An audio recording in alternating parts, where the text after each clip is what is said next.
Hello guys, welcome to the Humble Trader YouTube channel presents the Anonymous Trader Stop. ಈ series ಅಲ್ಲಿ ನೀವು stock ಮಾರ್ಕೆಟ್ಗೆ ಸಂಬಂಧಪಟ್ಟಂತಹ ಮಾಹಿತಿಗಳನ್ನ ಎಕ್ಸ್ಪೀರಿಯನ್ಸ್ ಟ್ರೇಡರ್ಸ್ ಗಳ ಜೊತೆ ತಿಳ್ಕೊಳ್ತಾ ಹೋಗ್ತೀರಾ. ನಮ್ಮ ಪ್ರತಿಯೊಂದು ವಿಡಿಯೋಗಳು ಸಹ ಎಜುಕೇಶನ್ ಪರ್ಪಸ್ ಮಾತ್ರ ಆಗಿರುತ್ತೆ.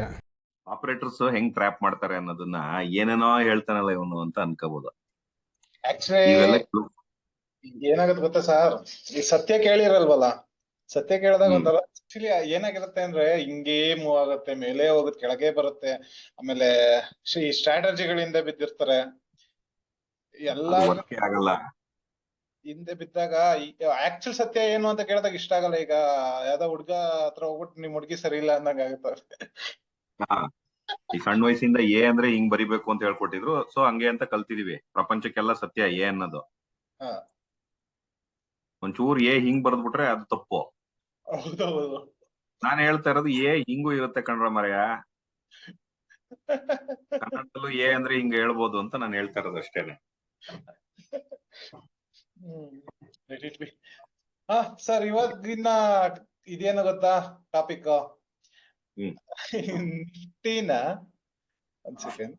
ನಿಫ್ಟಿನ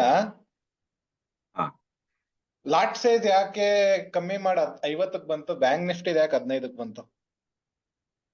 ಓಕೆ, ತುಂಬಾ ಟೆಕ್ನಿಕಲ್ ಆಗಿ ಬೇಕಾ ಆನ್ಸರ್ ಅಥವಾ ಅರ್ಥ ಆಗಂಗ್ ಬೇಕಾ? ರಿಯಾಲಿಟಿ ಬೇಕು.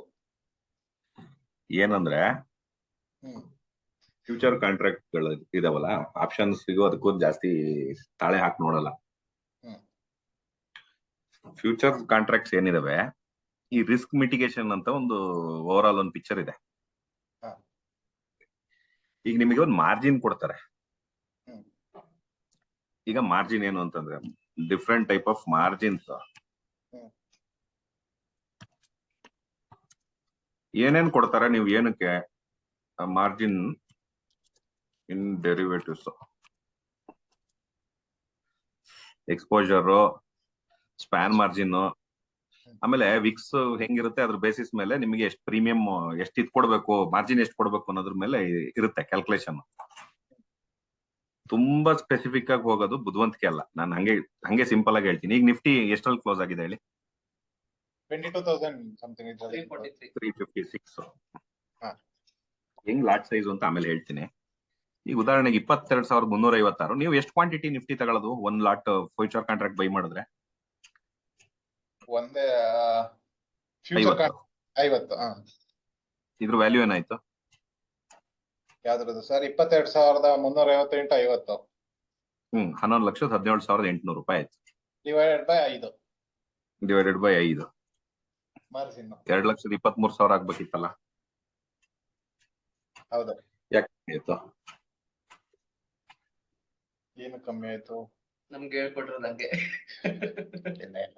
5x ಮಾರ್ಜಿನ್ ನಿಮಗೆ ಸ್ಟಾಕ್ಸ್ ಅಲ್ಲಿ ಇದು ನೀಟಾಗಿ ವರ್ಕ್ ಆಗುತ್ತೆ. IV ಅಂತಿಲ್ವಾ, ಇಂಪ್ಲೈಡ್ ವಾಲಿಟಿಲಿಟಿ. ಫ್ಯೂಚರ್ ಗಳದು ಹೆಂಗಿದೆ ಪೊಸಿಷನಿಂಗ್ ಅನ್ನೋದು ನಿಮಗೆ ಫ್ಯೂಚರ್ ರೋಲ್ ಓವರ್ ಡೇಟಾ ಎಲ್ಲ ಬರುತ್ತೆ. ಎಷ್ಟು ಫ್ಯೂಚರ್ ಕಾಂಟ್ರಾಕ್ಟ್ ರೈಟ್ ಆಗಿದಾವೆ, ಸಾರಿ ಎಷ್ಟು ಬೈ ಆಗಿದೆ, ಸೆಲ್ ಆಗಿದೆ ಎಲ್ಲ ಕಾಣುತ್ತೆ. ಹೌದು, ಅದಕ್ಕೆ ತುಂಬಾ ಸಿಂಪಲ್ ಆಗಿ ಇದ್ ಮಾಡ್ಬೇಕು ಅಂದ್ರೆ ಟೆಕ್ನಿಕಲ್ ಆಗಿ ಹೋದ್ರೆ ನಮ್ದು ಇವುಗಳು ಪರ್ಪಸ್ ಸರ್ವ್ ಆಗಲ್ಲ. ವರ್ಸ್ಟ್ ಕೇಸಲ್ಲಿ ಮಾರ್ಕೆಟ್ ಎಷ್ಟು ಮೇಲ್ ಹೋಗ್ಬೋದು, ವರ್ಸ್ಟ್ ಕೇಸಲ್ಲಿ ಮಾರ್ಕೆಟ್ ಎಷ್ಟು ಕೆಳಗ್ ಬೀಳ್ಬೋದು ಒಂದು ಸೆಷನ್ ಅಲ್ಲಿ, ಒಂದು ದಿನದಲ್ಲಿ. ವೈಲ್ಡ್ ಮೂವ್ಸ್ ಬಗ್ಗೆ ಅಲ್ಲ, ಎಷ್ಟು ಪರ್ಸೆಂಟೇಜ್. ಈಗ 0.92% ಮೂವ್ ಆಗಿದೆ ಇವತ್ತು. ಕ್ಲೋಸಿಂಗ್ ಟು ಕ್ಲೋಸಿಂಗ್ ಬೇಸಿಸ್ ನೋಡ್ಕೊಳ್ಳಿ, ಇದು ಯಾವ್ದೋ 2% ಹತ್ರ ಮೂವ್ ಆಗಿದಾವೆ. ಸೊ ಎಷ್ಟು ಸ್ಟೇಬಲ್ ಇರುತ್ತೆ ಇಂಡೆಕ್ಸ್? ಯಾವ ಇಂಡೆಕ್ಸ್ ಸ್ಟೇಬಲ್ ಆಗಿ ಇರ್ಲೇಬೇಕು ಅಂತ ಕಾನೂನೇ ಇಲ್ಲ. ಹೌದು, ಇಂಡೆಕ್ಸ್ ಗಳದು ಏನು ವಾಲಟೈಲಿಟಿ ಇದಾಗುತ್ತೆ, ಅದು ಯಾವ್ದ್ರ ಮೇಲೆ ಎಫೆಕ್ಟ್ ಆಗುತ್ತೆ? ವಿಕ್ಸ್. ಹೌದು,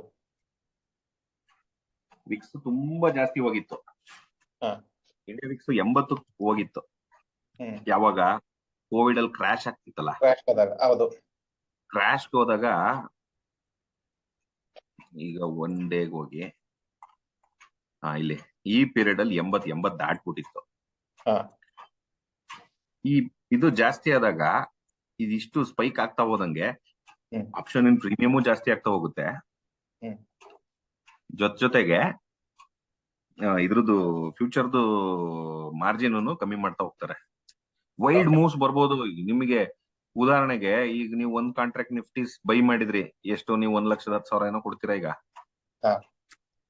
ಸೊ ಇದು ರಫ್ಲಿ ಟೇಕಿಂಗ್ ಇದನ್ನು ಮ್ಯಾಥಮೆಟಿಕಲಿ ಅದು 10x ಸಿಗ್ತಾ ಇದೆ ಮಾರ್ಜಿನ್ ನಮ್ಗೆ ಅಲ್ಲಿ ಬೇರೆ ಅಡಿಷನಲ್ ಮಾರ್ಜಿನ್ ಸಿಗುತ್ತೆ. ಫ್ಯೂಚರ್ ಕಾಂಟ್ರಾಕ್ಟ್ಸ್ ಗೆ, ಆಪ್ಷನ್ಸ್ ಗಲ್ಲ. ಫ್ಯೂಚರ್ಸ್ ಗೆ ಆಪ್ಷನ್ ಸಿಗಲ್ಲ. ಆಪ್ಷನ್ಸ್ ಗೆ ಸೆಲ್ಲರ್ಸ್ ಮಾರ್ಜಿನ್ ಸಿಗುತ್ತೆ. ಆಪ್ಷನ್ ಸೆಲ್ಲರ್ಸ್ಗೂ ಕೂಡ ಫ್ಯೂಚರ್ ತಿಳುವಳಿಕೆ ಇರ್ಬೇಕು. ಯಾಕೆಂದ್ರೆ ನಾವು 1 ಲಾಟ್ ಏನೋ ಬೈ ಮಾಡಕ್ಕೆ ನಮ್ಗೆ ಅದ್ರ cost into multiplied by quantity, ಅದು ನಮಗೆ ಈಸಿ.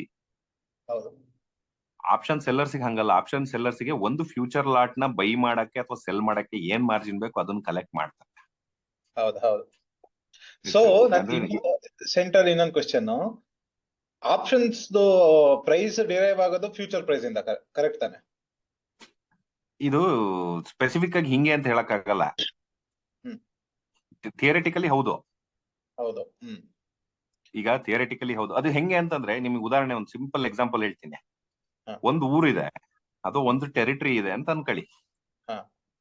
ಇದ್ರಲ್ಲಿ ಒಂದು ಪೀಸು ಇದು ಅಗ್ರಿಕಲ್ಚರ್ ಲ್ಯಾಂಡ್, ಆಯ್ತಾ. ಇದು ಇಂಡಸ್ಟ್ರಿಯಲ್ ಲ್ಯಾಂಡ್, ಇದು ಈ ಡೊಮೆಸ್ಟಿಕ್ ಸೈಟ್ಗಳು. ಈ ಜಾಗ ಇವುಗಳು ಏನು ಕಮರ್ಷಿಯಲ್ ಅಂದ್ರೆ ಈಗ ಕಾಂಪ್ಲೆಕ್ಸ್ ಅಂಗಡಿ ಗಿಂಗಡಿ ಕಟ್ತಾರಲ್ಲ ಅವುಗಳು. ಇನ್ನೊಂದು ವೇಸ್ಟ್ ಲ್ಯಾಂಡ್, ಇನ್ನೊಂದು ಫಾರೆಸ್ಟ್ ಲ್ಯಾಂಡ್. ಈಗ ಇಲ್ಲೊಂದು ಹೈವೇ ಬರುತ್ತೆ, ಓಕೆನಾ. ಹೈವೇ ಬರೋ ಮುಂಚೆ ಸಾಧಾರಣವಾಗಿ ಹೈವೇ ಇಲ್ಲೊಂದು ರೋಡ್ ಇದೆ, ಹೈವೇ ಆಮೇಲೆ ಬರುತ್ತೆ. ಈಗ ಸದ್ಯಕ್ಕೆ ರೋಡ್ ಇದ್ರೆ ತಾನೇ ಹೈವೇ ಆಗೋದು. ಇದು 1 ಎಕರೆಗೆ 10 ಲಕ್ಷ ರೂಪಾಯಿ ಅಂತ ಅನ್ಕೊಳ್ಳೋಣ. 1 ಎಕರೆಗೆ 10 ಲಕ್ಷ ರೂಪಾಯಿ ಇದ್ರ ಬೆಲೆ. ಇಂಡಸ್ಟ್ರಿಯಲ್ 1 ಎಕರೆಗೆ 5 ಲಕ್ಷ ರೂಪಾಯಿ ಬೆಲೆ ಅಥವಾ 15 ಲಕ್ಷ ರೂಪಾಯಿ ಬೆಲೆ ಇಟ್ಕೊಳ್ಳಿ. ಇದು ಏನಿದು ಸೈಟ್ 1 ಎಕರೆಗೆ ಅಂದ್ರೆ 43,500 ಸ್ಕ್ವೇರ್ ಫೀಟ್ ಬರುತ್ತೆ. ಸಾಧಾರಣ ಒಂದು 43 ಲಕ್ಷ ರೂಪಾಯಿ ಇಟ್ಕೊಳ್ಳಿ 1 ಎಕರೆಗೆ ಅಷ್ಟು ಸೈಟಿಗೆ. ಇದೊಂದು 65 ಲಕ್ಷ ಇಟ್ಕೊಳ್ಳಿ. ಇದು 0 ಇಟ್ಕೊಳ್ಳಿ, ಇದನ್ನು 0 ಇಟ್ಕೊಳ್ಳಿ, ಆಯ್ತಾ. ಈ ರೋಡ್ ಇದ್ದಿದ್ದು ಈಗ ಹೈವೇ ಆಯ್ತು. ಈ ರೋಡ್ ಈಗ ಹೈವೇ ಆಯ್ತು. ಈ ಪ್ರೈಸ್ ಅಪ್ರಿಶಿಯೇಟ್ ಆಗುತ್ತೆ ತಾನೇ ಎಲ್ಲದ್ರದನ್ನು. ಖಂಡಿತ ಅಪ್ರಿಶಿಯೇಟ್ ಆಗುತ್ತೆ. ಈಗ ಅಗ್ರಿಕಲ್ಚರ್ ಲ್ಯಾಂಡ್ ಇದೆ, ಫೈನ್ 10 ಲಕ್ಷ ಇದೆ. ನಾನೇನು ರೋಡ್ ಸೈಡ್ ಹೈವೇ ಪಕ್ಕ ಇದ್ರು ತೋಟದಲ್ಲಿ ಅಷ್ಟೇ ಬರೋದು ಈಲ್ಡ್, ಕಾಡೊಳಗಿದ್ರು ಅಷ್ಟೇ ಬರೋದು, ಒಳಗಿದ್ರು ಅಷ್ಟೇ ಬರೋದು. Common sense. ಹೌದು. ಈಲ್ಡ್ ಅಗ್ರಿಕಲ್ಚರ್ ಲ್ಯಾಂಡ್ ಇಂದ ಈಲ್ಡ್ ಇನ್ ಲೆಕ್ಕಾಚಾರ ಹಾಕೋದಾದ್ರೆ ಈ ಪ್ರೈಸ್ 10 ಲಕ್ಷನೇ ಇರ್ಬೇಕಿತ್ತು. ಯಾಕೆಂದ್ರೆ ಈ 1 ಎಕರೆ ಅಗ್ರಿಕಲ್ಚರ್ ಲ್ಯಾಂಡ್ ಅಲ್ಲಿ ಏನ್ ಅಗ್ರಿಕಲ್ಚರ್ ಪ್ರೊಡ್ಯೂಸ್ ಬರ್ತಿತ್ತು ಮುಂಚೆನೂ ಅಷ್ಟೇನೆ, ಈಗ್ಲೂ ಅಷ್ಟೇನೆ. ಹೌದು. ಈ ಕಮರ್ಷಿಯಲಿ ರೇಟ್ ಜಾಸ್ತಿ ಆಗೋದನ್ನ ನಾನು ಒಪ್ಕೊಂತೀನಿ. ಯಾವ್ದು ಇದನ್ನ ರೇಟ್ ಜಾಸ್ತಿ ಆಗೋದ್ ನಾನು ಒಪ್ಕೊಂತೀನಿ, ಇದನ್ನು ನಾನು ಒಪ್ಕೊಂತೀನಿ. ಇವೆರಡರ ರೇಟ್ ಜಾಸ್ತಿ ಆಗುತ್ತೋ ಆಗಲ್ವೋ? ಹಾಗೆ ಆಗುತ್ತೆ. ಯಾಕಾಗುತ್ತೆ? ಬಿಕಾಸ್ ಹೈವೇ ಬಂತಲ್ಲ. Industries has got nothing to do with highway, but fine, highway ಪಕ್ಕನೇ ಇಂಡಸ್ಟ್ರಿ ಇದೆ, ಅದನ್ನು ಒಪ್ಕೊಂತೀನಿ. ಅಗ್ರಿಕಲ್ಚರ್ ಲ್ಯಾಂಡ್ ಇನ್ ವ್ಯಾಲ್ಯೂ ಯಾಕೆ ಜಾಸ್ತಿ ಆಗುತ್ತೆ? ಹೈವೇ ಪಕ್ಕ ಇದೆಯಲ್ಲ ಸರ್. ಅದೇನೆ, ಅದಲ್ಲಿ ಬರ್ತಿರೋ ಈಲ್ಡ್ ಒಂದೇ ಅಲ್ಲ. ನಾನ್ ಹೇಳ್ತೀನಿ ನಿಮ್ಗೆ, ನಿಮ್ದು ಹೈವೇ ಪಕ್ಕದ ಅಗ್ರಿಕಲ್ಚರ್ ಲ್ಯಾಂಡ್ ಇಟ್ಕೊಡಿ ನಂಗೆ. 1 ಎಕರೆಗೆ 1 ಎಕರೆ ನಾನು ಊರ್ ಒಳಗಡೆ ಇರೋದನ್ನ ಕೊಡ್ತೀನಿ ಅಗ್ರಿಕಲ್ಚರ್ ಲ್ಯಾಂಡ್, ಅಲ್ಲ ದೂರದಲ್ಲಿ. ಇಲ್ಲ ಈಲ್ಡ್ ಸೇಮ್ ಆಗಲ್ಲ. ಏನಕ್ಕೆ ಈ ಎಕ್ಸಾಂಪಲ್ ಹೇಳ್ದೆ ಅಂದ್ರೆ, ಒಂದು ಸಲಿ ಮೊಮೆಂಟಮ್ ಪ್ರೈಸ್, ಯಾವುದೇ ಒಂದು ಪ್ರೈಸ್ಗೆ ಇನ್ನೊಂದ್ರದ್ದು ಪ್ರೈಸ್ ಕನೆಕ್ಟೆಡ್. ಹೌದು. ಇದ್ರಲ್ಲಿ ಒಂದು ಆಪ್ಷನ್ಸ್ ಪ್ರೈಸ್, ಇನ್ನೊಂದ್ರಲ್ಲಿ ಫ್ಯೂಚರ್, ಇನ್ನೊಂದ್ರಲ್ಲಿ ಸ್ಪಾಟ್, ಇನ್ನೊಂದ್ರಲ್ಲಿ ಬೇರೆ ಏನಾದ್ರು ಇಟ್ಕೊಳ್ಳಿ. ಕಂಪ್ನಿಗಳದೆಲ್ಲ ಪರ್ಸನಲ್ ಇದಿರುತ್ತಲ್ಲ, ಏನ್ ಬೇಕಾದ್ರೂ ಇರ್ಬೋದು. ಅಂಡರ್ಲೈಯಿಂಗ್ ಹೈವೇ ಅನ್ಕೊಳ್ಳಿ, ಇನ್ನು ಉಳಿದವೆಲ್ಲ ಪ್ರೈಸ್ ಡಿರೈವ್ಡ್ ವ್ಯಾಲ್ಯೂಸ್ ಅಂತ ಅನ್ಕೊಳ್ಳಿ. ಈ ಸೈಟ್ ಡಬಲ್ ಆಗ್ಬೋದು, ಕಮರ್ಷಿಯಲ್ ಟ್ರಿಪಲ್ ಆಗ್ಬೋದು. ಅಗ್ರಿಕಲ್ಚರ್ ಲ್ಯಾಂಡ್ ಏನ್ ಡಬಲ್ ಟ್ರಿಬಲ್ ಆಗಲ್ಲ, ಅದು ಅದ್ರ ವ್ಯಾಲ್ಯೂ ಬೇಸ್ಡ್. ಅಗ್ರಿಕಲ್ಚರ್ದು OTM ಅನ್ಕೊಳ್ಳಿ ಉದಾಹರಣೆಗೆ. ಹೈ ಆಗ್ತವ. ಈಗ ನೀವೊಂದು ಇನ್ನೊಂದು ಹೇಳಿದ್ರಿ ಅಂಡರ್ಲೈಯಿಂಗ್ ಅಂತ. ಆಕ್ಚುಲಿ ಈಗ ನಾನು ನಿಫ್ಟಿನ ಎಕ್ಸಾಂಪಲ್ ತಗೊಂತೀನಿ. ಹೌದು. ನಿಫ್ಟಿ ಬಂದ್ಬಿಟ್ಟು ಅಂಡರ್ಲೈಯಿಂಗ್ ಸೆಟ್ ಆಗುತ್ತಾ? ಹೌದು, ನಿಫ್ಟಿನೇ ಅಂಡರ್ಲೈಯಿಂಗ್. ನಿಫ್ಟಿ ಆಪ್ಷನ್ಸ್ ಗೆ ನಿಫ್ಟಿ ಫ್ಯೂಚರ್ ಗಿಂತ ಮೋರ್ ರಿಲೇಟಬಲ್. ನಿಫ್ಟಿ ಇದು ಸ್ಪಾಟ್ ಅಥವಾ ನಿಫ್ಟಿ 50 ಅಂತ ಇಂಡೆಕ್ಸ್ ನೋಡ್ತಿರಲಿ ಅದು. ಆಯ್ತಾ? ಯಾಕೆ ಅದನ್ನೇ ನೀವು ರೆಫರೆನ್ಸ್ ಆಗಿ ತಗೊಳ್ಳಿ ಅಂತ ಅಂತೀನಿ ಅಂತಂದ್ರೆ, ಹ್ಮ್. ಫ್ಯೂಚರ್ ನೀವು ಕೇಳಿದ್ರಲ್ಲ, ಫ್ಯೂಚರ್ ಪ್ರೈಸ್ಗುನು ಆಪ್ಷನ್ ಪ್ರೈಸ್ಗುನು ಇದು ಅಂತಂದು, ಹ್ಮ್.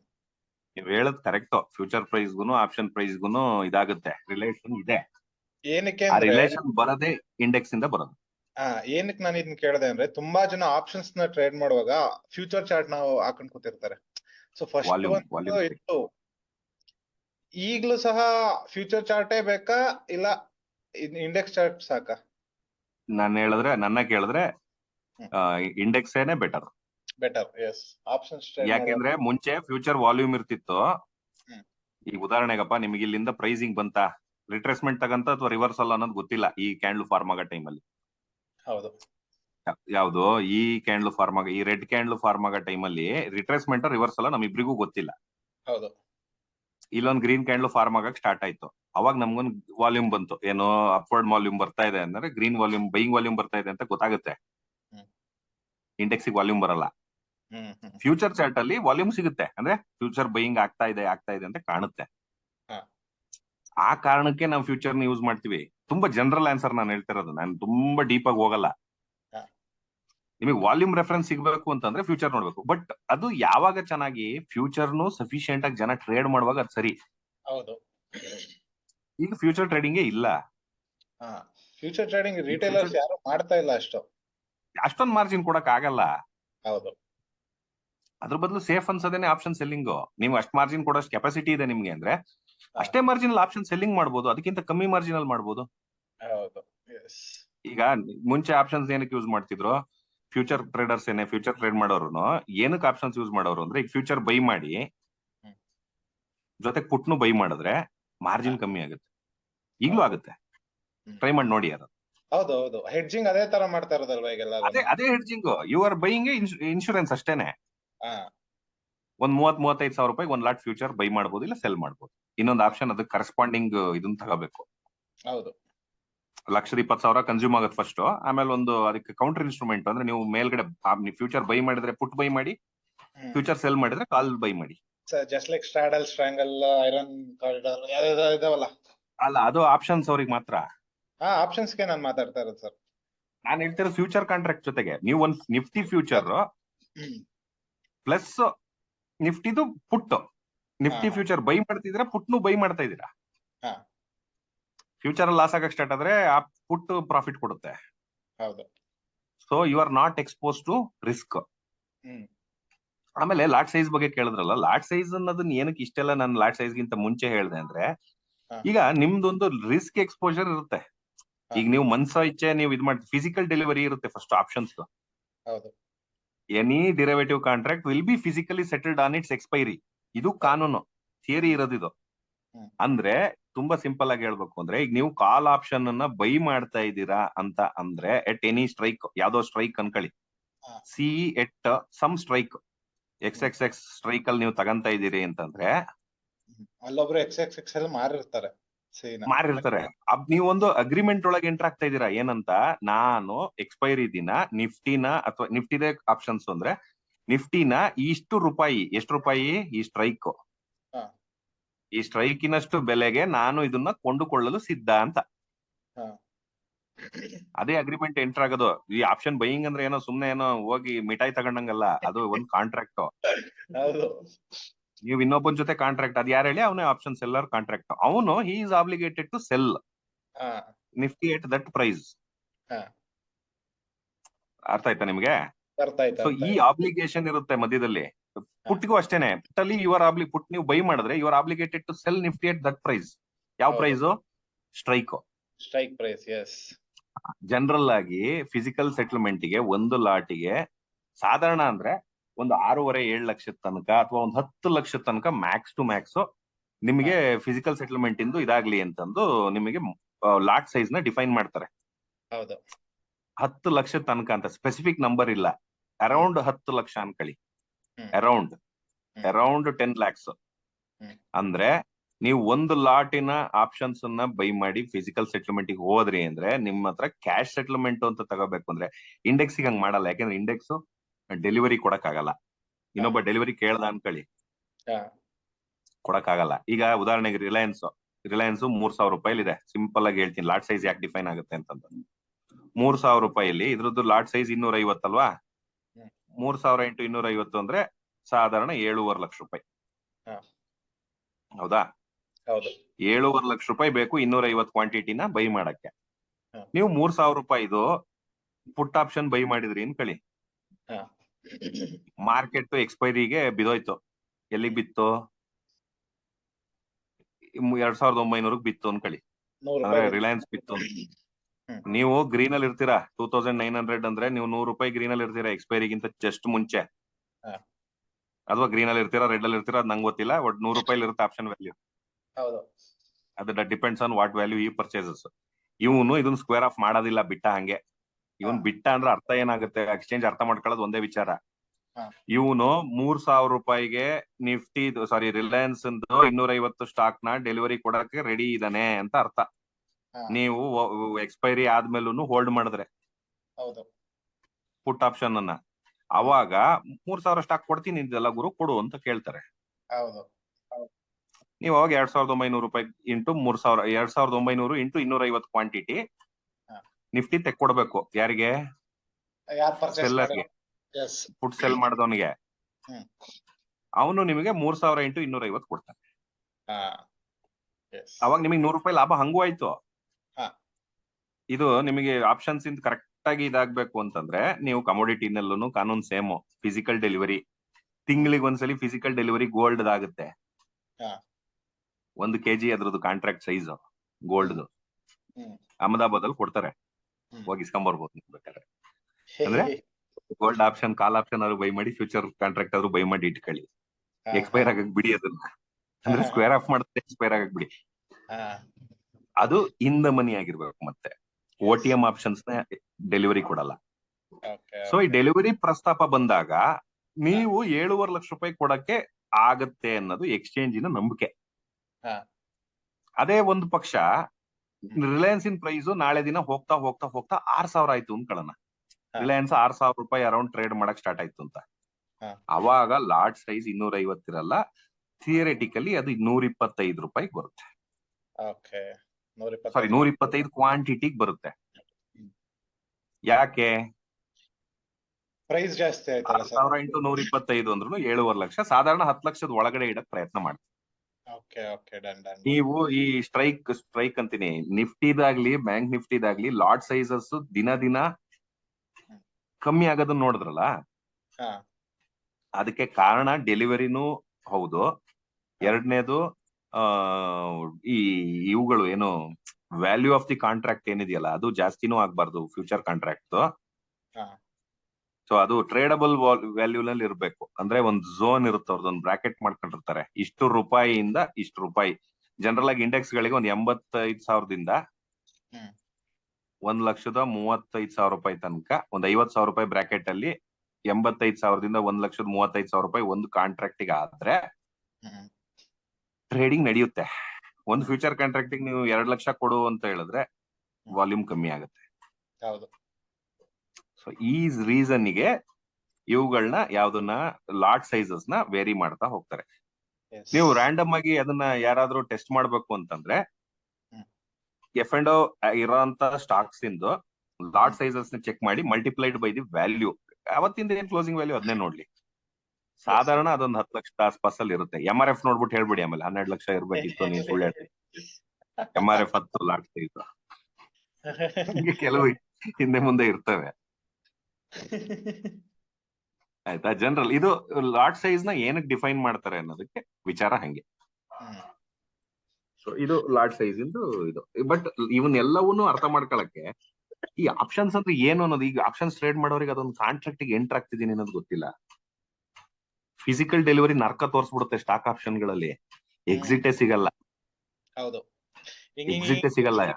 ಇಲ್ಲಿ ಇವರ ಎಕ್ಸಿಟ್ ಇಲ್ಲ ಹಾಕಿರ್ತಾರ, ಇಲ್ಲೊಂದು ಈ ತರ ನೆಕ್ಸ್ಟ್ ಜಂಪ್ ಆಗತ್ತೆ. ಹಿಂಗೆ ನೆಕ್ಸ್ಟ್ ಹಿಂಗ್ ಜಂಪ್ ಆಗತ್ತೆ, ಕೆಳಗಡೆ ಜಂಪ್ ಆಗ್ತಾ ಆಗ್ತಾ ಆಗ್ತಾ ಹೋಗಿ ಇಲ್ಲಿ ಬಂದು ಒಂದು ವಾಲ್ಯೂಮ್ ಕ್ರಿಯೇಟ್ ಆಗುತ್ತೆ. ಸೊ ಆಕ್ಚುಲಿ ಬೈಯಿಂಗ್ ಇಲ್ಲಿರುತ್ತೆ. ಪ್ರಾಫಿಟ್ ಅಲ್ಲಿ ಇದ್ರು ಸಹ ಲಾಸ್ ಅಲ್ಲಿ ಎಕ್ಸಿಟ್ ಆಗ್ತಾರೆ ತುಂಬಾ ಜನ. ಲಾಸ್ ಅಲ್ಲಿ ಎಕ್ಸಿಟ್ ಆಗುತ್ತೆ. ಅವಾಗ ಆಪ್ಷನ್ಸ್ ರೂಲ್ಸ್ ಫಾಲೋ ಮಾಡ್ಲಿಲ್ಲ. ಅಲ್ಲಿ ಜನನೇ ಎಲ್ಲ ರೂಲ್ಸ್ ಫಾಲೋ ಮಾಡಕ್ಕೆ, ಇಬ್ರೇ ಇರೋದು. ಅಲ್ಲಿ ಇನ್ನೊಬ್ಬ ಬೈಯರ್ ಬೇಕಲ್ಲ, ಲಿಕ್ವಿಡಿಟಿ ಕ್ರಿಯೇಟ್ ಆಗ್ಬೇಕಲ್ಲ. ಹೌದು, ಲಿಕ್ವಿಡಿಟಿ ಎಕ್ಸ್ಪೈರಿ ಹತ್ರ ಬಂದಂಗ್ ಲಿಕ್ವಿಡಿಟಿ ಹೋಗ್ಬಿಡುತ್ತೆ ಸ್ಟಾಕ್ ಆಪ್ಷನ್ಸ್ ಅಲ್ಲಿ. ಹಾ ಸೊ ಇಂಡೆಕ್ಸ್ ಆಪ್ಷನ್ಸ್ ಅಲ್ಲಿ ಯಾವ ರೀತಿ ಇದಾಗುತ್ತೆ? ಬೆಟರ್ ಇಂಡೆಕ್ಸ್ ನ ಸೆಲೆಕ್ಟ್ ಮಾಡಿ ಸ್ಟಾಕ್ಸ್ ಇದನ್ನ ಸೆಲೆಕ್ಟ್ ಮಾಡಬೇಡಿ ಅಂತ. ಸೊ ಇದ್ರಲ್ಲಿ ಮಾಡ್ಲಿ ಹೇಳಿ ಹೇಳಿ. ಅಲ್ಲ ಮಾಡ್ಲಿ ಹೇಳಿ ಸರ್, ನೀವು ಕಂಪ್ಲೀಟ್ ಮಾಡ್ಬಿಡಿ. ಏನು ಮಾಡ್ಲಿ ಅಂದ್ರುನು ಏನಕ್ ಮಾಡ್ಲಿ ಅಂದ್ರೆ ಉದಾಹರಣೆಗೆ 15 ನಿಮಿಷದ್ದು 1 ಅವರ್ ನೋಡ್ಕೊಂಡು ಟ್ರೇಡ್ ಮಾಡ್ತಾ ಇರ್ತಾರೆ. ಅವರಿಗೆ ಸ್ಟಾಕ್ ಆಪ್ಷನ್ಸ್ ಒಳ್ಳೇದು. ಯಾವಾಗ ಒಳ್ಳೇದು? ಆ ಸ್ಟಾಕಿನ ಆಪ್ಷನ್ಸ್ ಅಲ್ಲಿ ಲಿಕ್ವಿಡಿಟಿ ಇರ್ಬೇಕು. ಹೌದು. ಆಮೇಲೆ ಏನು ಅವ್ರದ್ದು ಅನಾಲಿಸಿಸ್ ಗಳು ವರ್ಕ್ ಆಗ್ತವೆ ಈ ದೊಡ್ಡ ಟೈಮ್ ಫ್ರೇಮ್ ಅಲ್ಲಿ. ದೊಡ್ಡ ಟೈಮ್ ಫ್ರೇಮ್ ಅಲ್ಲಿ ಮಾರ್ಕೆಟ್ ರೂಲ್ಸ್ ಬಿಟ್ಟು ಹೋಗಲ್ಲ, ಥಿಯರಿಟಿಕಲ್ ರೂಲ್ಸ್ ಬಿಟ್ಟು ಮಾರ್ಕೆಟ್ ಹೋಗಲ್ಲ. ಯಾಕಂದ್ರೆ ದೊಡ್ಡ ಟೈಮ್ ಫ್ರೇಮ್ ಅಲ್ಲಿ ಮ್ಯಾನಿಪುಲೇಟ್ ಮಾಡಕ್ ಕಷ್ಟ ಎಂತವ್ರಿಗಾದ್ರು. ಹೌದು ಹೌದು. ಹಂಗಾಗಿ ಆಗ್ಲೇ ಮ್ಯಾನಿಪುಲೇಷನ್ ಮಾತಾಡ್ತಿದ್ವಲ್ಲ ಆಪರೇಟರ್ ಗಳದ್ದು ಏನು ಅಂತಂದು. ಹಾ 1 ಅವರ್ ಒಂದ್ ಆನೆನ್ ಹಿಡಿದ್ ನಿಲ್ಸಿ ಅಂತಂದ್ರೆ ಎಷ್ಟ್ ಜನ ಬೇಕು? ಅಷ್ಟ್ ಜನ ಒಟ್ಟಿಗೆ ಸೇರೋದೇ ಇಲ್ಲ. ಒಬ್ಬನ್ ಕಡ್ರಿ ಇನ್ನೊಬ್ಬಂಗ್ ಆಗಲ್ಲ. ಆಕ್ಚುಲಿ ಒಂದ್ ರಿಟೇಲ್ ಟ್ರೇಡರ್ಸ್ ಅಲ್ಲಿ ಆಗಲ್ಲ, ಯಾಕಂದ್ರೆ ಎಲ್ಲ ಪ್ರತಿಯೊಬ್ರು ಬೇರೆ ಬೇರೆ ಇರ್ತಾರೆ, ಮಾತಾಡ್ಕೊಂಡು ಯಾರು ಟ್ರೇಡ್ ಮಾಡಕ್ ಆಗಲ್ವಲ್ಲ. ಇನ್ಸ್ಟಿಟ್ಯೂಷನ್ ರಿಟೇಲ್ ಟ್ರೇಡರ್ಸ್ ಅಂದ್ರಲ್ಲ, ರಿಟೇಲ್ ಟ್ರೇಡರ್ ಗಳ ಮಾರ್ಕೆಟ್ ಹೆಂಗ್ ಓಡಾಡುತ್ತೆ ಅನ್ನೋದು ನೀವು ನೋಡ್ಬೇಕು ಅಂದ್ರೆ ಬೆಳಿಗ್ಗೆ 4 ಗಂಟೆಗೆ ಎದ್ದೇಳಿ. ಜಪಾನೀಸ್ ಮಾರ್ಕೆಟ್ ಆಗ ಓಪನ್ ಆಗುತ್ತೆ. ನಿಕೈ ಅಂತ ಬರುತ್ತೆ ಆಯ್ತಾ. ನಿಕೈ ಇದು ಇಂಡೆಕ್ಸ್ ಹಾಕೊಳ್ಳಿ, ಹೆಂಗ್ ಓಡಾಡುತ್ತೆ ನೋಡಿ. ಅಂದ್ರೆ ದ ವೇ ಇಟ್ ಮೂವ್ಸ್, ಯಾವ ರೀತಿ ಓಡಾಟ ಅನ್ನೋದು, ಯಾವ ರೀತಿ ಮೊಮೆಂಟಮ್ ಅನ್ನೋದನ್ನ ನೋಡ್ಬೇಕು. ರಿಟೇಲರ್ಸ್ ದೇ ಕೊಟ್ರೆ ಅಂದ್ರೆ ಈ ಕಂಟ್ರೋಲ್ ಮಾಡಕ್ಕೆ ದೊಡ್ಡ ಜನಗಳು ಇಲ್ಲ ಅಂತ ಹೇಳಿದ್ರೆ ಮಾರ್ಕೆಟ್ ಹೆಂಗ್ ಮೂವ್ ಆಗುತ್ತೆ ಅಂತ ಅನ್ನೋದಕ್ಕೆ ಉದಾಹರಣೆ ನಮ್ಮ ಜಪಾನೀಸ್ ಇಂಡೆಕ್ಸ್. ಹೌದೌದು. Totally dominated by retailers.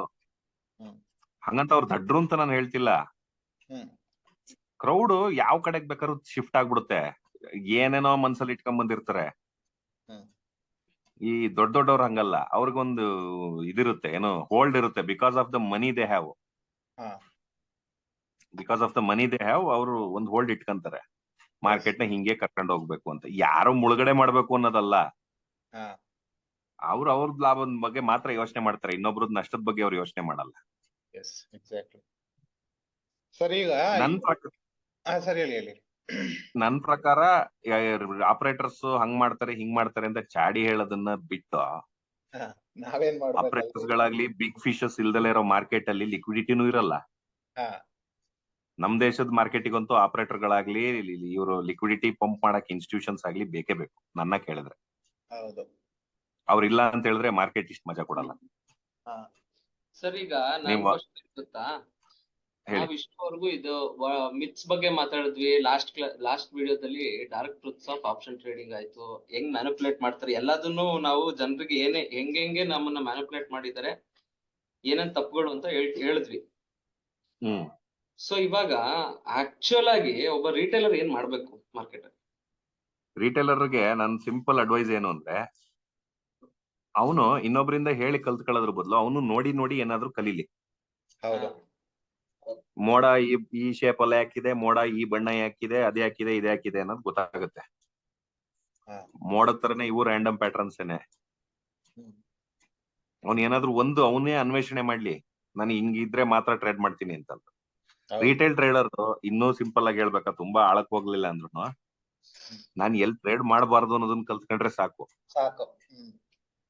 ಕೆಲವರು 12-10 ವೀಕ್ಸ್ ಇದ್ದಾಗ ಟ್ರೇಡೇ ಮಾಡಲ್ಲ, ತಿಂಗ್ಳಾನ್ಗಟ್ಲೆ ಟ್ರೇಡ್ ಮಾಡಲ್ಲ. ವೀಕ್ಸ್ ಜಾಸ್ತಿ ಆದ್ರೆ ಮಾತ್ರ ಟ್ರೇಡ್ ಮಾಡೋದು. ಅಲ್ಲ, ಇನ್ನೊಂದು ಸರ್, ಈಗ ಸಿಂಪಲ್ ಆಗಿ ನೋಡ್ತಾ ಇರೋರ್ಗೆ ಒಂದ್ ಹೇಳೋಣ. ಈ ಲಿಮಿಟೆಡ್ ಲಾಸ್ ಅನ್ಲಿಮಿಟೆಡ್ ಪ್ರಾಫಿಟ್ ನೋಡ್ಕೊಂಡು ಸ್ಟಾಕ್ ಮಾರ್ಕೆಟಿಗೆ ಬರ್ತಾರಲ್ಲ ಅವ್ರಿಗೆ ಏನಂದ್ರೆ, ಈಗ ನೀವು ಆಗ್ಲೇ ಹೇಳ್ವಾಗ್ಲೇ ನಾನು ನಿಮ್ ತಡೆದು ಕೇಳೋಣ ಅನ್ಕೊಂಡೆ, ಬಟ್ ಆಲ್ರೆಡಿ ನೀವು ಮುಂದೆ ಹೋಗಿದ್ರಿ. Nifty C at the rate 100 rupees ಅಂತ ಇಟ್ಕೊಳ್ಳೋಣ, ಅಂದ್ರೆ ಸ್ಟ್ರೈಕ್ ಇಮ್ಯಾಜಿನೇಷನ್ ಅಲ್ಲಿ ಇರ್ಲಿ, ಆಯ್ತಾ? ಎನಿ ಸ್ಟ್ರೈಕ್ ಇದು 100 ರೂಪೀಸ್ ಪ್ರೀಮಿಯಂ ಇದೆ. ಸೊ ಪ್ರೀಮಿಯಂ ಬಂದ್ಬಿಟ್ಟು ಈ ಸ್ಟ್ರೈಕ್ ಪ್ರೈಸ್ ಇನ 60% ಅಥವಾ ಆ ರೇಂಜ್ ಅಲ್ಲಿ ಇರುತ್ತೆ ಮ್ಯಾಕ್ಸಿಮಮ್. ಓಕೆನಾ? So see at the price, ಇವಾಗ ಇದು ಎಕ್ಸಾಂಪಲ್ ಅಷ್ಟೇ 22,400. ಓಕೆನಾ? ಈ ಜಾಗದಲ್ಲಿ ಒಬ್ಬ ಬೈಯರ್ ಈ ಸ್ಟ್ರೈಕ್ ಪ್ರೈಸ್ ನ ಬೈ ಮಾಡ್ತಿದ್ದಾನೆ ಅಂದ್ರೆ ಇನ್ನೊಬ್ಬ ಸ್ಟ್ರೈಕ್ ಈ ಪ್ರೈಸ್ ಗೆ ಸೇಲ್ ಮಾಡ್ಬೇಕು. ಹೌದು. ಆಯ್ತಾ? ಹ್ಮ್. ಈ ಸಿಂಪಲ್ ಆಗಿ ಅರ್ಥ ಮಾಡ್ಕೊಳ್ಳೋದಾದ್ರೆ ಬೈ ಮಾಡೋನು ಏನ್ ಮಾಡ್ತಾನೆ, ಅವನು ಈಗ ಒಂದ್ 125 ರೂಪಾಯಿಗೆ ಒಂದ್ ಲಾಟ್ ಹಂಗೆ 50 ಲಾಟ್ ಅಂದ್ರೆ ಒಂದ್ ಕ್ವಾಂಟಿಟಿ ಹಂಗೆ 50 ಕ್ವಾಂಟಿಟಿ ಇಸ್ಕೊಲ್ ಟು 1 ಲಾಟ್. ಹೌದು. 1 ಲಾಟ್ ಅಲ್ಲಿ ಪರ್ಚೇಸ್ ಮಾಡ್ತಾನೆ ಏನ ಕಾಂಟ್ರಾಕ್ಟ್ ನ. ಈ ಕಾಂಟ್ರಾಕ್ಟ್ ಎಂಟರ್ ಆಗ್ತಾನೆ. ಸಿ ನ ಪರ್ಚೇಸ್ ಮಾಡ್ತಾನೆ ಅಂದ್ರೆ ಹಾ. ಬೈಯರ್ಸ್ ಕಟ್ಟೋದೇನು ಪ್ರೀಮಿಯಂ ಅಷ್ಟೇ. ಹೌದು. ಸೆಲ್ಲರ್ಸ್ ಏನ್ ಮಾಡ್ತಾನೆ, ರೈಟ್ ಮಾಡ್ತಾನೆ ಸೆಲ್ಲಿಂಗ್ ನ. ಅಂದ್ರೆ ಈಗ ಇದನ್ನ ಬರ್ದ್ಬಿಟ್ಟು ರೈಟ್ ಮಾಡ್ತಾನೆ, ಅದ್ ಕಾಲ್ ರೈಟ್ ಅಂತಾರಲ್ಲ ಆತರ ಒಂದ್ ಅಗ್ರಿಮೆಂಟ್. ಸೊ ಹೌದು. ಈ ಬೈಯರ್ ಏನಿದಾನೆ ಪ್ರಾಫಿಟ್ ಅಲ್ಲಿ ಎಕ್ಸಿಟ್ ಆದ್ರೆ ಓಕೆ, ಏನು ಏನಂತ ಹೇಳ್ತೀವಿ ಪ್ರಾಫಿಟ್ ಅಲ್ಲಿ ಅಂತಂದ್ರೆ ಆಕ್ಚುಯಲ್ ರೂಲ್ಸ್ ಇರೋದು ಎಕ್ಸ್ಪೈರಿ ದಿನ ಎಕ್ಸಿಟ್ ಆಗ್ಬೇಕು ಅಂತ. ಅವ್ನ್ ಈ ಎಕ್ಸ್ಪೈರಿ ಇಲ್ಲಿ ನಾನಿದ್ ಮೇಲ್ ಹೋಗುತ್ತೆ ಅಂತ ಪರ್ಚೇಸ್ ಮಾಡ್ತಾ ಇದ್ದಾನೆ ಸಿ ನ. ಹ್ಮ್. ಕರೆಕ್ಟ್ ತಾನೆ? ಯಾವ್ದು ಹೌದು. ಈಗ ವೀಕ್ಲಿ ಎಕ್ಸ್ಪೈರಿ ಇರ್ಬೋದು, ಮಂತ್ಲಿ ಎಕ್ಸ್ಪೈರಿ ಇರ್ಬೋದು. ಈ ಎಕ್ಸ್ಪೈರಿ ಇದು ಮೇಲ್ ಹೋಗುತ್ತೆ ಅಂತ ಆಪ್ಷನ್ ನ ಬೈ ಮಾಡ್ತಾ ಇದ್ದಾನೆ, ಅದನ್ನೊಬ್ಬ ಸೇಲ್ ಮಾಡ್ತಾ ಇದ್ದಾನೆ. ಸೊ ಮೇಲ್ ಹೋಗ್ಲಿಲ್ಲ ಅಂದ್ರೆ ಬೈಯರ್ ಕಳ್ಕೊಳ್ಳೋದು ಎಷ್ಟು, ಈ ಪ್ರೀಮಿಯಂ ಅಷ್ಟೇ. ಸೊ ಇದನ್ನ ನಾವೇನಂತ ಕರಿತೀವಿ, ಲಿಮಿಟೆಡ್ ಲಾಸ್ ಅಂತ. ಅಂದ್ರೆ ನಾವು ಕಟ್ಟಿರೋ ಹೌದು. ಪ್ರೀಮಿಯಂ ಲಾಸ್ ಆಯ್ತು. ಜಸ್ಟ್ ಲೈಕ್ ಒಂದು ವರ್ಷದ ಇನ್ಶೂರೆನ್ಸ್ ತಗೊಂತೀವಿ ಅಂದ್ರೆ ಒಂದ್ 5,000 ರೂಪಾಯಿ ಕಟ್ತೀವಿ ಅಂತ ಅಂದ್ರೆ 1 ವರ್ಷ ಆದ್ಮೇಲೆ ನಮ್ದು ಏನ್ ಲಾಸ್ ಆಗತ್ತೆ ಅದ್ರಲ್ಲಿ, ಇನ್ಶೂರೆನ್ಸ್ ಪ್ರೀಮಿಯಂ ಮಾತ್ರ ಲಾಸ್ ಆಗುತ್ತೆ. ಪ್ರೀಮಿಯಂ ಮಾತ್ರ ಲಾಸ್. ಬಟ್ ಆಕ್ಚುಲಿ ಮೇಲ್ ಹೋದ್ರೆ ಸೆಲ್ಲರ್ ಏನ್ ಮಾಡ್ಕೊಡ್ಬೇಕು, ಎಷ್ಟು ಮೇಲ್ ಹೋಗಿರುತ್ತೆ ಇಲ್ಲಿಂದ ಅದನ್ನ ಬೈಯರಿಗೆ ಕೊಡ್ಬೇಕು. ಕರೆಕ್ಟ್ ಅಲ್ವಾ? ಹೌದು. ಹಾ, ನೀವ್ ಹೇಳ್ದಂಗೆ ಡಿರೈವೇಟಿವ್ ನ ಇದ್ ಮಾಡಿದ್ರೆ ಫಿಸಿಕಲ್ ಆಗಿ ತಗೊಂತೀವಿ ಅಂತ ಅಂದ್ರೆ ಇವ್ರು ಕೊಡ್ಬೇಕು ಬರ್ಕೊಟ್ಟು. ಸೊ ಸೆಲ್ಲರ್ಗೆ ಅನ್ಲಿಮಿಟೆಡ್ ರಿಸ್ಕ್ ಇರುತ್ತೆ, ಸೆಲ್ಲರಿಗೆ ಅನ್ಲಿಮಿಟೆಡ್ ರಿಸ್ಕ್ ಇರುತ್ತೆ. ಹೌದು. ಲಿಮಿಟೆಡ್ ಪ್ರಾಫಿಟ್ ಅಂದ್ರೆ ಈ ಇಷ್ಟು ಇದೆಯಲ್ಲ 125 × 50 ಇಷ್ಟು ಮಾತ್ರ ಅವನಿಗೆ ಪ್ರಾಫಿಟ್. ಬಟ್ ಬೈಯರ್ಸ್ಗೆ ಅನ್ಲಿಮಿಟೆಡ್ ಪ್ರಾಫಿಟ್ ಅಂದ್ರೆ ಎಲ್ಲಿವರೆಗೂ ಹೋಗುತ್ತೆ ಅಂತ ಯಾರಿಗೂ ಗೊತ್ತಿಲ್ಲ. ಸೊ ಅಲ್ಲಿವರೆಗೂ ಹೋಗಿದ್ನ ಇವನು ಎಕ್ಸಿಟ್ ಆಗ್ಲಿಲ್ಲ ಅಂದ್ರೆ ಈ ಕಾಂಟ್ರಾಕ್ಟ್ ಕೊಟ್ಟಿರೋನು ತುಂಬಿಕೊಡ್ಬೇಕಾಗತ್ತೆ. ಕರೆಕ್ಟ್ ಅಲ್ವಾ? ಹೌದು. ಅದಕ್ಕೋಸ್ಕರ ಹೇಳೋದು ಏನಂತ, ಲಿಮಿಟೆಡ್ ಲಾಸ್ ಅನ್ಲಿಮಿಟೆಡ್ ಪ್ರಾಫಿಟ್ ಅಂತ. ಸೊ ಆಪ್ಷನ್ಸ್ ಟ್ರೇಡ್ ಮಾಡುವಾಗ ಲಿಮಿಟೆಡ್ ಕ್ವಾಂಟಿಟೀಸ್ ಟ್ರೇಡ್ ಮಾಡ್ಬೇಕು. 1 ಲಕ್ಷ ಇತ್ತು ಅಂದ್ರೆ 1 ಲಕ್ಷ ರೂಪಾಯಿಗೆ ಎಷ್ಟು ಪ್ರೀಮಿಯಂ ಬರುತ್ತೆ ಅಷ್ಟನ್ನು ಬೈ ಮಾಡೋದಲ್ಲ. ಇವನಿಗೆ ಲಾಭ ಸ್ಟಾರ್ಟ್ ಆಗೋದು ಎಲ್ಲಿಂದ ಹೇಳಿ? ಥಿಯರಿಟಿಕಲಿ ಆಪ್ಷನ್ ಬೈಯರಿಗೆ ಲಾಭ ಸ್ಟಾರ್ಟ್ ಆಗೋದು ಎಲ್ಲಿ ಹೇಳಿ? 22,400 ಕಾಲ್ 125 ರೂಪಾಯಿ ಪರ್ಚೇಸ್ ಮಾಡ್ದ ಅಂದ್ರೆ ಥಿಯರಿಟಿಕಲಿ ಇವನ್ ಲಾಭ ಸ್ಟಾರ್ಟ್ ಆಗೋದು ಎಲ್ಲಿಂದ?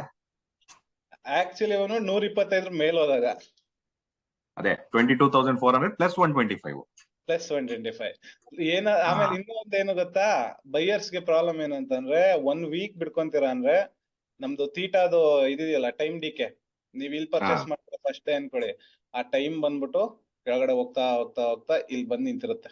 ಸೊ ಈ ಟೈಮ್ದು ದುಡ್ಡು ಸಹ ಆ ಪ್ರೀಮಿಯಂ ಅಲ್ಲಿ ಕೊಡ್ಬೇಕಾಗತ್ತೆ. ಅದಕ್ಕೋಸ್ಕರ ಕೇಳಿರ್ತೀವಿ ನಾವು, ಬೈ ಮಾಡ್ದೆ ಬಿಟ್ಕೊಂಡಿದ್ದೆ ಲಾಭ ಆದ್ರೂ ನನಗ್ ಪ್ರಾಫಿಟ್ ಆಗಿಲ್ಲ ಅಂತ. ಏನು ಮಾಡಕ್ಕಾಗಲ್ಲ. ಸೊ 3 ವಿಷಯ ಯಾವಾಗ್ಲೂ ನೆನ್ಪಿಟ್ಕೊಬೇಕು. ಆಪ್ಷನ್ ಬೈಯಿಂಗ್ ಅಲ್ಲಿ ಏನೇನ್ ವರ್ಕ್ ಆಗುತ್ತೆ, ಟೈಮು ಏನ್ ಎಫೆಕ್ಟ್ ಮಾಡುತ್ತೆ ಅಂತ, ಟೈಮ್, IV, ಇನ್ನೊಂದ್ ಹೇಳಿ ಸರ್, ಇಂಟ್ರಿನ್ಸಿಕ್ ವ್ಯಾಲ್ಯೂ ಮತ್ತೆ ಇಂಪ್ಲೈಡ್ ವಾಲಟಿಲಿಟಿ. 2 IV ಬರ್ತಾವಲ್ಲ. 2 IV. So time and IV is ಇದು ಒಂದು implied volatility, intrinsic value. So option price derive ಆಗದೆ ಇದ್ 3ರಿಂದ. ಟೈಮ್ ವ್ಯಾಲ್ಯೂ ಮತ್ತೆ IV ಏನಿರುತ್ತೆ ಅದ್ರ ಮೇಲ್ಗಡೆ ಪ್ರೀಮಿಯಂ ಡಿಸೈಡ್ ಆಗುತ್ತೆ. ಸೊ ಎಕ್ಸ್ಪೈರಿ ದಿನ ಟ್ರೇಡ್ ಮಾಡುವಾಗ ಇದ್ರದ್ ವ್ಯಾಲ್ಯೂ ಜಾಸ್ತಿ ಇರುತ್ತೆ, ಇಲ್ಲಿ ಹಿಂಗ್ ಬಂದು ಒಂದೇ ಸತಿ ಬೀಳುತ್ತೆ. ಸೊ ಇದನ್ನ ನೀವು ಟೈಮ್ ಕನ್ಸಿಡರ್ ಮಾಡೋದು. ಎಕ್ಸ್ಪೈರಿ ದಿನನೇ ಜಾಸ್ತಿ. ಸೊ ಈ ತೀಟಾ ವ್ಯಾಲ್ಯೂ ಬೀಳ್ತಾ ಇದ್ದಾಗ ಮಾರ್ಕೆಟ್ ಮೇಲ್ ಹೋದ್ರು ದುಡ್ಡಾಗಲ್ಲ. ಸೊ OTM ಎಲ್ಲ ಸೆಲೆಕ್ಟ್ ಮಾಡಿರ್ತಾರಲ್ಲ, ಔಟ್ ಆಫ್ ದ ಮನಿ, ಇಲ್ಲೆಲ್ಲ ಬೈ ಮಾಡಿರ್ತಾರೆ ಪುಟ್ನ, ಇಲ್ಲಿವರೆಗೂ ಬೀಳುತ್ತೆ ಅಂತ, ಅದ್ ಬಂದು ಇಂದ ಮನಿಗ್ ಬರುತ್ತೆ ಅಡ್ಡ ಮನಿಗ್ ಬರುತ್ತೆ ಅಂತ. ಸೊ ಅಂತ ಟೈಮಲ್ಲಿ ಏನಾಗುತ್ತೆ, ಮಾರ್ಕೆಟ್ ಎಲ್ಲೂ ಹೋಗದೆ ಇಲ್ಲೇ ಆಟ ಆಡ್ತಾವ ಅಂದ್ರೂ, ಒಂದೇ ಸ್ಟ್ರೈಕ್ ಪ್ರೈಸ್ ಅಲ್ಲಿ ಆಟ ಆಡ್ತಾವ ಅಂದ್ರೂ, ಟೈಮ್ ವ್ಯಾಲ್ಯೂ 0 ಆಯ್ತು ಅಂದ್ರೆ ಆಪ್ಷನ್ ಪ್ರೀಮಿಯಂ 0 ಆಗುತ್ತೆ. ಇದನ್ನ ಲಕ್ಷಾಂತರ ರೂಪಾಯಿ ಕೊಟ್ಟು ಕಲಿಸ್ತಾರೆ, ಫ್ರೀ ಆಗಿ ಸಿಕ್ತಿಲ್ಲಿ. ಏನಿಲ್ಲ ವಿಚಾರ. ಈ ಕೆಲವು ಕೋರ್ಸು ಗೀರ್ಸು ಸೆಲ್ಲಿಂಗ್, ಈಗ ಸೆಲ್ಲಿಂಗ್ ಮಾಡೋದು ತುಂಬಾ ಸುಲಭ ಅಂತಾರೆ. ಹಾ. ಅಂದ್ರೆ ಹೊರಗಡೆ ಪ್ರಪಂಚ ಮಾತಾಡೋದು ಸೆಲ್ಲಿಂಗ್ ಮಾಡೋದು ತುಂಬಾ ಸುಲಭ. ನಾನು ಸೆಲ್ಲಿಂಗ್ ಮಾಡೋದು ಯಾಕೆ ಕಷ್ಟ, ಬೈಯಿಂಗ್ ಮಾಡೋದು ಯಾಕೆ ಸುಲಭ ಅಂತ ಹೇಳ್ತೀನಿ. ಸ್ವಲ್ಪ ಕೌಂಟರ್ ಡಿಸ್ಕಷನ್ ಇದೆ ಅಷ್ಟೇನೆ. ಹಾ. ಆಪ್ಷನ್ ಬೈಯರ್ಸ್ ಇದ್ರಿಂದ ಏನು ಟೇಕ್ ಅವೇ ಏನು ಅನ್ನೋದಷ್ಟೇನೆ. ಈಗ ಸೆಲ್ಲರ್ಸ್ ನಮ್ಮ ಶತ್ರುಗಳು ಅನ್ಕೊಳ್ಳಿ. ನಮ್ ದುಡ್ಡು ಕಿತ್ಕೊಂಡು ಹೋಗಕ್ ಬಂದಿರೋರು, ನಾವು ಅವ್ರ ದುಡ್ಡು ಕಿತ್ಕೊಂಡು ಹೋಗಕ್ ಬಂದಿದೀವಿ. ಹೌದು. ಆಪ್ಷನ್ ಬೈಯರ್ಸ್ ಪೊಸಿಷನಲ್ ಆಗಿ ಟ್ರೇಡ್ ಮಾಡ್ತಾರೆ, ಇನ್ನೊಂದು ಅದನ್ನೆಲ್ಲ ನಾನು ನಂಬೋದಿಲ್ಲ, ಅದು ಆಗೋದು ಇಲ್ಲ. ಸಕ್ಸಸ್ ರೇಟ್ ಬಹಳ ಕಮ್ಮಿ. ಅಂಡ್ ಎಲ್ಲದಕ್ಕಿಂತ ಫಂಡಮೆಂಟಲ್ ವಿಚಾರ ಏನು ಅಂದ್ರೆ, ಪ್ರತಿಯೊಂದು ಟ್ರೇಡ್ ಅಥವಾ ಪ್ರತಿಯೊಂದು decision will run on a probability. ಹೌದು. ನಿಮ್ ಪ್ರಾಬಬಿಲಿಟಿ ಆಫ್ ವಿನ್ನಿಂಗ್ ಏನು? Any random trade you take, what is the probability of winning? 50%. 50-50. 50% you win, 50% you lose. ಹೌದು. ಅದು ನಾನು ಆಪ್ಷನ್ಸ್ ಟ್ರೇಡಿಂಗ್ ಹೇಳ್ತಾ ಇಲ್ಲ, any matter, any trade to take. Yes. ನಮ್ ಪ್ರಯತ್ನ ಏನಿರುತ್ತೆ ಹೇಳಿ, ಮ್ಯಾಕ್ಸಿಮೈಸ್ ಮಾಡ್ಬೇಕು ಪ್ರಾಬಬಿಲಿಟಿನ ಅನ್ನೋದಕ್ಕೆ ನಾವು ಪ್ಯಾಟ್ರನ್ಸ್ ಆಗ್ಲಿ, ಟೆಕ್ನಿಕಲಿ ಅನಲೈಸ್ ಮಾಡೋದು, ಹೌದು. ಬೇರೆ ಅನಾಲಿಸಿಸ್ ಎಲ್ಲ ನಾವು ಮಾಡ್ಕೊಂತ ಹೋಗ್ತೀವಿ. ಹಾ.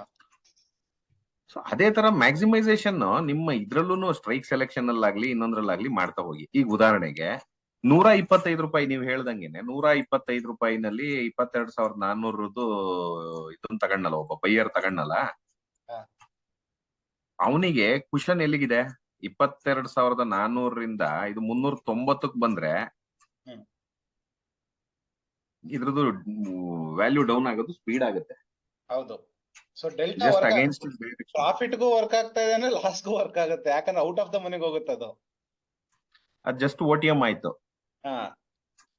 ಆಯ್ತಾ? ಒಂದು ಹಂಗಂತ 390ಕ್ಕೆ ಬಂದ ತಕ್ಷಣ ಎಕ್ಸಿಟ್ ಆಗಿ ಅಂತ ನಾ ಯಾರಿಗೂ ಹೇಳ್ತಾ ಇಲ್ಲ. ಹಾ. ಪೊಸಿಷನಲಿ ಕ್ಯಾರಿ ಮಾಡಬೇಡಿ, ಫಸ್ಟ್ ಪಾಯಿಂಟ್.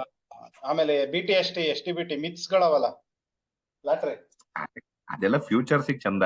ST BT ಇದು ಎಲ್ಲ ಅವೆಲ್ಲ ಇವ್ರಿಗೆ ಫ್ಯೂಚರ್ ಸಿಗೋದು. Options for never introduce to take positional view ಅಲ್ಲಿ ಹೋಗ್ತೀನಿ ಅನ್ನೋದು ಬಹಳ ಅಪರೂಪ. ಹೌದೌದು. ಅಂದ್ರೆ ಅಷ್ಟೊಂದು ಈಗ ನೀವು ಇಂಡೆಕ್ಸ್ ಆಪ್ಷನ್ಸ್ ಗೆಲ್ಲ ಏನ್ ಗೊತ್ತಾ, ಒಂದು ಈಗ ನಾವು ನ್ಯೂಸ್ ಬೇಸ್ಡ್ ಟ್ರೇಡಿಂಗ್ ಮಾಡ್ತಾ ಇರ್ತೀವಿ ಅನ್ಕೊಳ್ಳಿ, ಉದಾಹರಣೆಗೆ ನಾನು ಹೇಳೋದು. ಅದ್ರ ಬೇಸಿಸ್ ಮೇಲೆ ನಾವೀಗ ಯಾವ್ದೋ ಒಂದು ಇನ್ಸ್ಟ್ರೂಮೆಂಟ್ ನ್ಯೂಸ್ ಬಂತು ಸಖತ್ತಾಗಿ ಓಡುತ್ತೆ ಮೇಲೆ ಅನ್ನೋದು ನಮಗೆ ಗೊತ್ತಿರುತ್ತೆ. ಆ ವ್ಯಾಲ್ಯೂ ನಾವು ಸಾರಿ ಏನೋ ಕ್ಯಾಲ್ಕುಲೇಟ್ ಮಾಡಿ ನಾವು ಪೊಸಿಷನ್ ಬಿಲ್ಡ್ ಮಾಡಿರ್ತೀವಿ ಆಪ್ಷನ್ ಬೈಯಿಂಗ್ ಅಲ್ಲಿ. If it is a stock, ಒಂದ್ ಪಕ್ಷ ಅಂಡರ್ಲೈಯಿಂಗ್ ಇರೋದು ಸ್ಟಾಕ್ ಆದ್ರೆ ಅದು ಹೋಗುತ್ತೆ, ಇವತ್ತು ಹೋಗುತ್ತೆ, ನಾಳೆನೂ ಹೋಗುತ್ತೆ, ಮೊಮೆಂಟಮ್ ಅದನ್ನ ಹಿಡ್ಕೊಂಡು ಹೋಗ್ತಾ ಇರುತ್ತೆ. ಅದನ್ನು ಒಪ್ಕೊಂತೀನಿ. ಪೊಸಿಷನ್ ಅಲ್ಲಿ ಸ್ಟಾಕ್ ಆಪ್ಷನ್ಸ್ ನ ಕ್ಯಾರಿ ಮಾಡೋದಿದೆಯಲ್ಲ, ಓಕೆ ಒಂದ್ ಲೆಕ್ಕಕ್ಕೆ. ಯಾಕೆ ಅಂದ್ರೆ stock can be moved with some news for a longer period of time. Index ಗಳನ್ನ ಮಟ್ಟಿಗೆಲ್ಲ ಮೂವ್ ಮಾಡಕ್ ಆಗಲ್ಲ. ಈಗ ಇವತ್ತು ನೆನ್ನೆ ರ್ಯಾಲಿ ಆಯ್ತು ಅಂತೇಳಿ ನಾಳೆನೂ ಆ ರ್ಯಾಲಿ ಕಂಟಿನ್ಯೂ ಆಗುತ್ತೆ. ಈಗ ಒಂದ್ ಪಕ್ಷ ಇದು ಬಿದ್ದಿರ್ಲಿಲ್ಲ ಅನ್ಕೊಳ್ಳಿ, ಮಧ್ಯಾಹ್ನ ಮೇಲೆ ಬಿದ್ದಿರ್ಲಿಲ್ಲ ಅಂತಂದ್ರೆ ಕ್ಲೋಸ್ ಆಗಿದ್ದಿದ್ರೆ ನಾಡಿದ್ದು ಅದು ಕಂಟಿನ್ಯೂ ಆಗುತ್ತೆ ಅಂತ ಅನ್ಕೊಳ್ಳೋದು ತಪ್ಪಲ್ವಾ? ಹೌದು ಹೌದು. 3 ದಿನ ರಜೆ ಇದೆ ಅಥವಾ ರಜೆನೇ ಇಲ್ಲ ಅಂತಾನೆ ಇಟ್ಕೊಳ್ಳಿ, ಓವರ್ ನೈಟ್ ಏನಾಗುತ್ತೆ ಗೊತ್ತಿಲ್ಲ, ಅಥವಾ ಏನೂ ಇವೆಂಟ್ಸ್ ಇಲ್ಲ ಅಂತಂದ್ರು, ಏನೂ ಆಗ್ಲಿಲ್ಲ ಅಂತಂದ್ರು ಹಿಂದಿನ ದಿನದಷ್ಟೇ ಪಾಸಿಟಿವಿಟಿ ಅಥವಾ ಅದೇ ಮೊಮೆಂಟಮ್ ಕಂಟಿನ್ಯೂ ಆಗ್ಬೇಕು ಅಂತ ಯಾವ್ದೇ ತರದ ಕಾನೂನು ಇಲ್ಲ. ಹಂಗಂತ ಆಗಲ್ಲ ಅಂತಿಲ್ಲ. ಹೌದು. ಪೊಸಿಷನಲಿ ಹೋಗೋದ್ ಬೇಡ. ಆಪ್ಷನ್ ಸೆಲ್ಲರ್ಸ್ ಏನ್ ಮಾಡ್ತಾರೆ ಅನ್ನೋದನ್ನ ತಿಳ್ಕೊಳ್ಳಿ first. So option buying option selling ಕಲ್ಕೊಂಡ್ರೆ ಕೌಂಟರ್ ನೀಟಾಗಿ ಮಾಡಬಹುದು, ಒಳ್ಳೆ ಬೈಯರ್ ಆಗ್ಬೋದು. ಆಪ್ಷನ್ ಸೆಲ್ಲರ್ ಏನ್ ಮಾಡ್ತಾನೆ ಅನ್ನೋ ತಿಳ್ಕೊಂಡ್ರೆ, ನಾನು ಆಪ್ಷನ್ ಸೆಲ್ಲರ್ಸ್ ನ ಅನಲೈಸ್ ಮಾಡಿ ಆಪ್ಷನ್ ಬೈಯಿಂಗ್ ಏನೋ ಒಂದ್ ಚೂರು ಪಾರು ಏನೋ ಒಂದ್ ಅಂದಾಜಲ್ಲಿ ಸಿಕ್ಕಿದೆ ಅಷ್ಟೇ, ಕಲ್ತಿದೀನಿ ಅಂತ ಹೇಳಲ್ಲ. ಸೆಲ್ಲರ್ಸ್ ಎಲ್ಲಿ ತಿಂತಾನೆ ಹೇಳಿ, ಸೆಲ್ಲರ್ಸ್ ಎಲ್ಲಿ ತಿಂತಾನೆ ಈ ತರ ಮೂಮೆಂಟ್ ಒಂದೇ ಸತಿ ಬಿದ್ದಾಗ. ಒಂದೇ ಸಲ ಬಿದ್ದಾಗ ನಾವು ಬೈಯರ್ಸ್ ಗೆಲ್ತೀವಿ, ಡೈರೆಕ್ಷನ್ ಸರಿ ಇದ್ದಾಗ. ಆಪ್ಷನ್ ಸೆಲ್ಲರ್ಸ್ ಎಲ್ಲಿ ಎಕ್ಸಿಟ್ ಆಗ್ತಾರೆ, ನಮ್ದು ಅದು ಎಂಟ್ರಿ ಪಾಯಿಂಟ್ ಆಗ್ಬೇಕು. ಹಬ್ಬ ಮಾಡಿದಾರೆ ಆಪ್ಷನ್ ಸೆಲ್ಲರ್ಸ್. ಹೌದು, ಇದೆಲ್ಲ ಹಬ್ಬನೇ. ಈ ಝೋನ್ ಇದೆಯಲ್ಲ, ಇದು ಝೋನ್, ಹಬ್ಬದ ಝೋನ್ ಅವ್ರಿಗೆ. ಅಷ್ಟೆಲ್ಲ ಒಂದೇ ದಿನದಲ್ಲಿ ಕೊಟ್ಟೋಯ್ತಾರಲ್ಲ. ಅಲ್ಲಲ್ಲ, ಅದೊಂದ್ ಬುದ್ಧವಂತ ಪೊಸಿಷನ್ ಎಕ್ಸಿಟ್ ಆಗಿರ್ತಾನೆ, ರೇಂಜ್ ಬಿಟ್ಟಂಗೆನೆ. ಎಕ್ಸಾಕ್ಟ್ಲಿ. ಆದ್ರೆ ಎಕ್ಸಿಟ್ ಆಗಿರೋದಕ್ಕೆ ಈ ಮೂಮೆಂಟ್ ಸಿಕ್ಕದು. ಹಠಮಾರಿ ಆಪ್ಷನ್ ಸೆಲ್ಲರ್ಗಳು ಏಟ್ ತಿನ್ನೋದು. ಫ್ಲೆಕ್ಸಿಬಲ್ ಆಪ್ಷನ್ ಸೆಲ್ಲರ್ಸ್ ಇದಾರೆ. ಈಗ ನನ್ನ ಹತ್ರ ಒಬ್ಬ ಫ್ರೆಂಡ್ ನನ್ನ ಹತ್ರ ಒಂದು ಇದನ್ನ ಕೇಳ್ದ, ನನ್ಗೊಂದು ಸಿಸ್ಟಮ್ ಡಿರೈವ್ ಮಾಡ್ಕೊಡುಗರು. ಅದ್ ಏನು ಅಂತಂದ್ರೆ, ಈಗ ನಮ್ಮಲ್ಲಿ ಈ ಇವು ಬರ್ತವೆ ಏನೋ ರಿಕ್ವೆಸ್ಟ್ ಗಳು ಏನಂತ ಹಿಂಗ್ ಮಾಡು ಹಂಗ್ ಮಾಡು ಅಂತ ಈ ಅಲ್ಗಾರಿದಮ್ ನ ಇದ್ ಮಾಡಿಸ್ಕೊಳ್ಳೋಣ. ಅವನಿಗೆ ಆಪ್ಷನ್ ಸೆಲ್ಲಿಂಗಿಗೆ ಹಾ. ಸ್ಕ್ಯಾಲ್ಪಿಂಗ್ ಬೇಕು.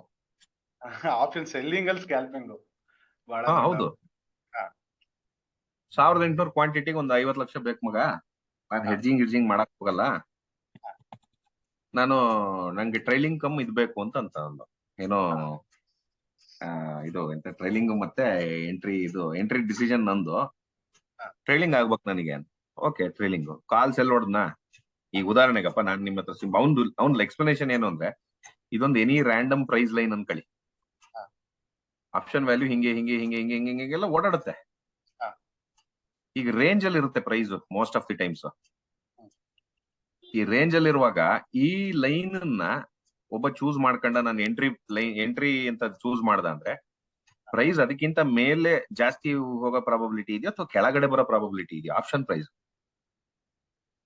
ಲೈನ್ ಯಾವ ಕಡೆ ಬ್ರೇಕ್ಔಟ್ ಆಗಿ ಕೊಡುತ್ತೆ ಆ ಕಡೆ. ಬೇಡ, ರೇಂಜ್ ಅಲ್ಲಿ ಇದೆ ಅನ್ಕೊಳ್ಳಿ. ಹಾ. Any range for that matter, ಈ ರೇಂಜ್ ಅಲ್ಲಿ ಒಂದು ಪ್ರೈಸಿಂಗ್ ಓಡಾಡ್ತಾ ಇದೆ ಹಾ. Over A period of time. ಒಂದು 3 ಅವರ್ಸ್ ಒಂದು ರೇಂಜ್ ಅಲ್ಲಿ ಇದೆ ಅಂದ್ರೆ ವ್ಯಾಲ್ಯೂ ಬೀಳದೇ ಚಾನ್ಸ್ ಜಾಸ್ತಿ, ಹೌದಾ? ಹೌದು.